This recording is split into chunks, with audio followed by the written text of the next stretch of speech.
भन्दै थिएँ यस्तो दामी लाग्छ। त्यो बाटो चाहिँ यसै छ। यही टाढालाई चाहिँ धेरै दामी देखिदिन्छ हेर्नुहोस्। जङ्गलको बाटो है तर यो चाहिँ तल रोड पनि छ हेर्नुहोस्।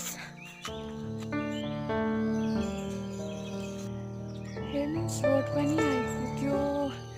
यो रोड चाहिँ भर्खर कन्स्ट्रक्सन हुँदैछ।